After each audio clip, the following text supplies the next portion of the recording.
বর্তমানে তিনি recruit batch 2023-এর প্রশিক্ষণ ব্যাটালিয়নের শহীদ নায়ক মনির কোম্পানি অধিনায়ক হিসেবে দায়িত্ব পালন করছেন।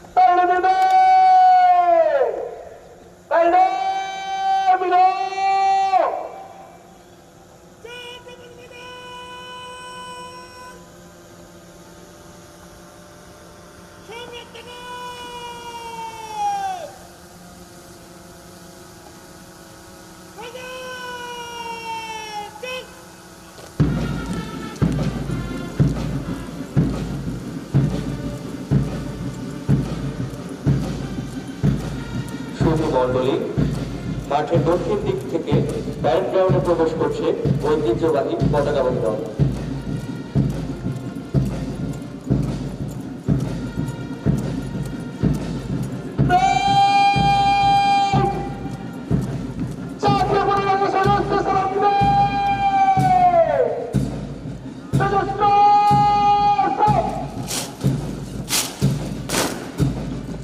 সবুজ জমিনে লাল সূর্য আঁকা জাতীয় পতাকা বাংলাদেশের স্বাধীনতা, সার্বভৌমত্ব এবং মর্যাদার প্রতীক। সেনাবাহিনীর কোনো প্রতিষ্ঠানের পক্ষে এই পতাকা প্রাপ্তি অত্যন্ত গৌরব ও সম্মানের বিষয়। জাতীয় পতাকা লাভ কোনো প্রতিষ্ঠানের দক্ষতা, মর্যাদা ও সুনামের রাষ্ট্রীয় স্বীকৃতি। পতাকা প্রদানের মাধ্যমে সংশ্লিষ্ট ইউনিটের কর্মদক্ষতার প্রতি রাষ্ট্রের পরিপূর্ণ আস্থা প্রকাশ পায়। 1979 সালের 20 November the East Bengal regimental centre ইগোরম সম্মানে ভূষিত হয়।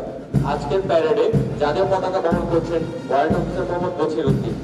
আর্মি ট্রেনিং অ্যান্ড ডক্ট্রিন কমান্ডের পতাকা বহন করছেন সার্জেন্ট মোহাম্মদ জুয়েল রানা এবং রেজিমেন্টাল পতাকা বহন করছেন কর্পোরাল মোহাম্মদ আব্দুর রশিদ।